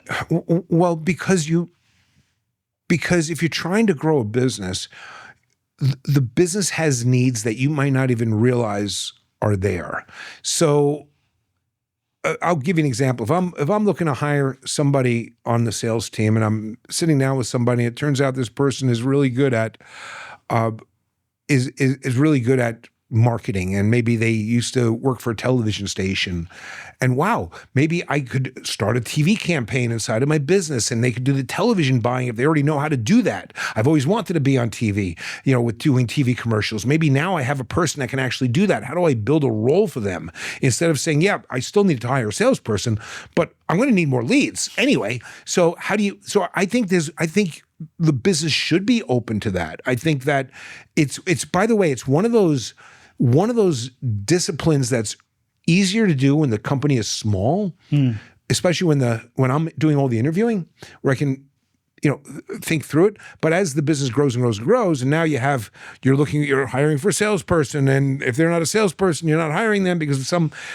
so you can lose some of those disciplines too. But I think in the early days, look, I think it's vital. I think if you don't know what your business is trying to become yet, I think you have to be open to new directions. And there is so much talent out there.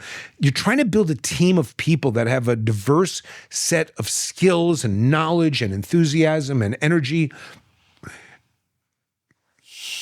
So I like what you're doing. How about that? Okay. So where does that fall in hiring friends? I'll give you one.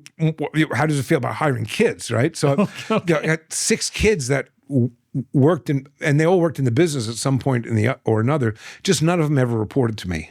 So they worked on everything from our canvassing team and door knocking to installing to all these sort of things. It wasn't until much, much, much, much later that one of the kids actually reported to me because he was running one of the businesses. He had P&L responsibilities. But I think if you're hiring friends, I think as long as there are clear expectations, I think it comes down to that. I don't.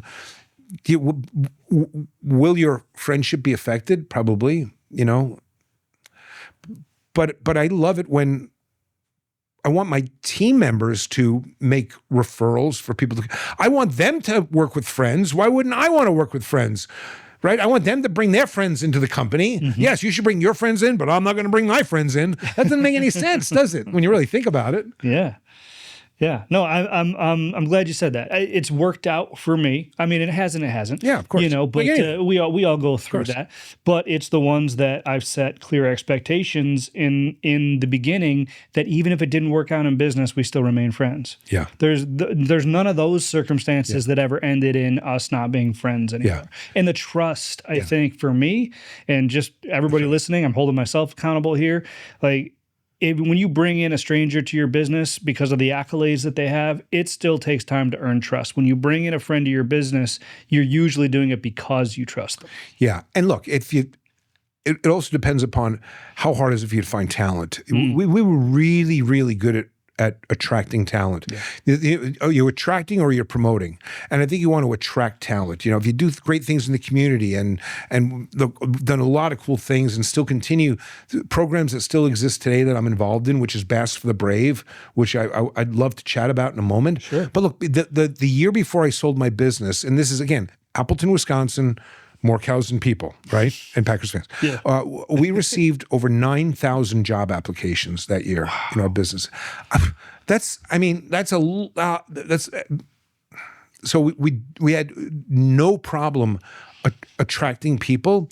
But I think if you're doing good business, the right way and you get a reputation of this is one of the best places in our state to work, people are going to want to come and join you. Yeah. All right, I want to talk about that thing in a minute. Yeah. But before that, I have a couple other questions. But the next one is, what's one question, Brian, that you wish more people would ask you? And then how would you answer that?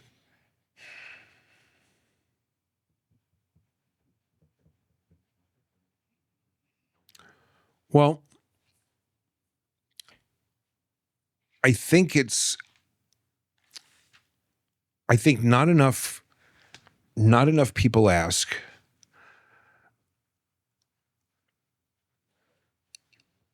I think not enough people ask, how has my mind changed as a leader over years, and how has it affected who I am as a human being and how I think about myself? And I think what happens is that in life, we have a purpose, right? We're all here for a reason. In fact, I could say that maybe the two most important days of our lives are the day that we're born and the day we finally figure out why. And it took a long time to figure out why. And the truth is that it's my belief that our purpose changes. We go back to the first days of business, the early days of business. Maybe our only purpose is just to stay in business another day. That's our purpose. Today my purpose is, how can I every single day make a significant positive impact in this world?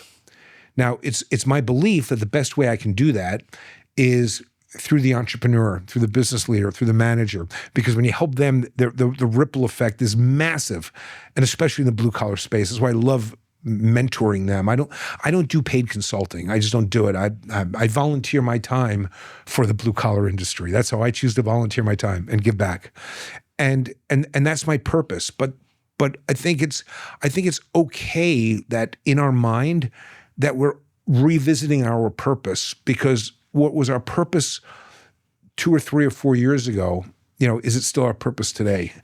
And there's lots of different types of currency, but the currency of purpose is a big one. Hit me right in the heart on that one, man. That's good.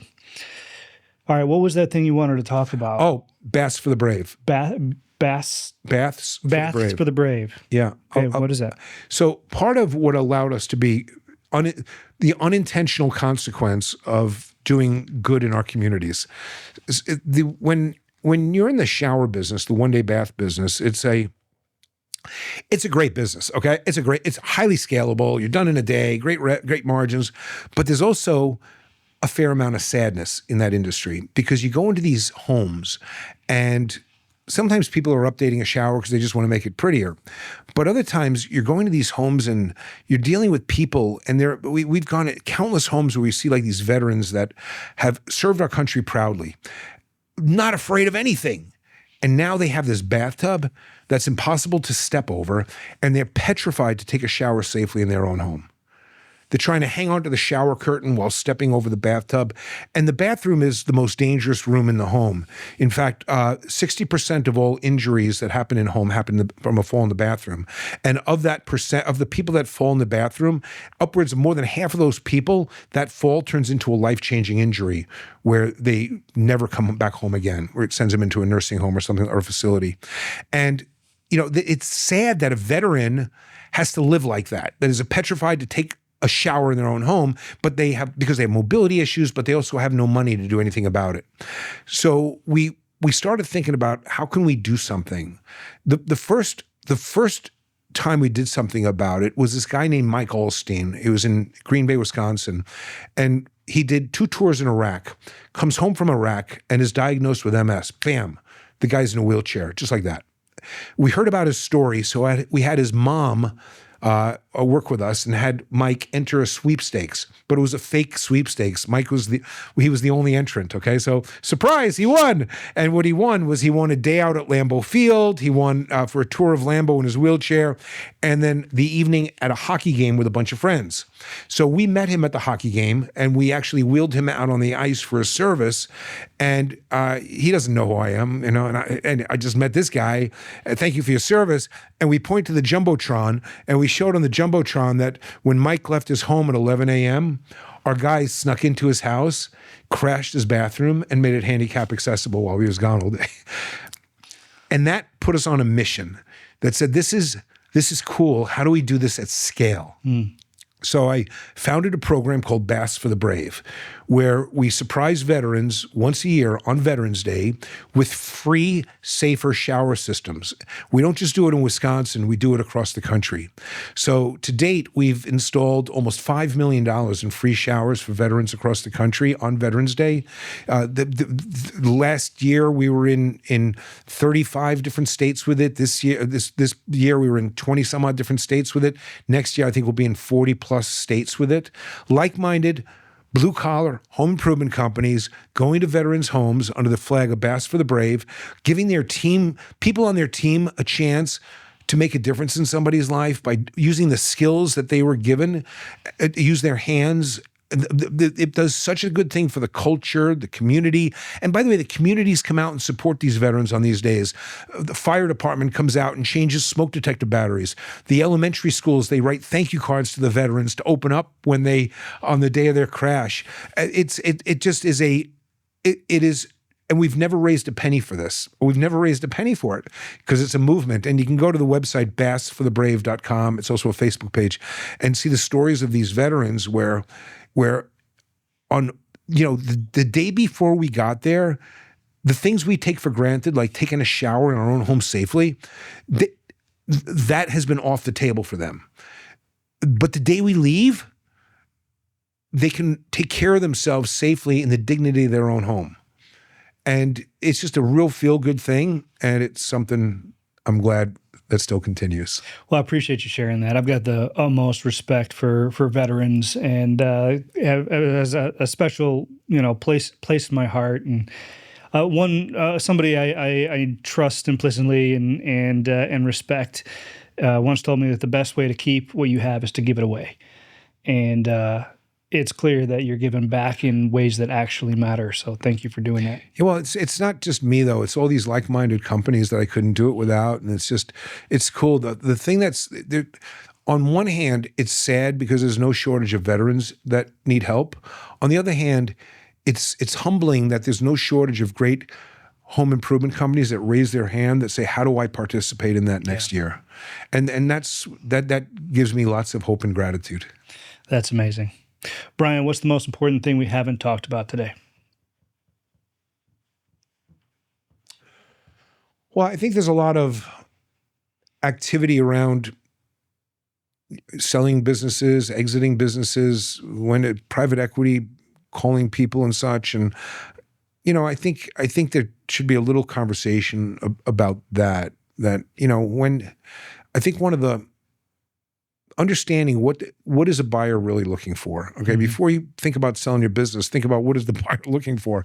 And the truth is, for most of us in the blue-collar industry, unless if you have a recurring revenue business, there's no guarantee of any business tomorrow. Mm-hmm. They're not buying a book of business.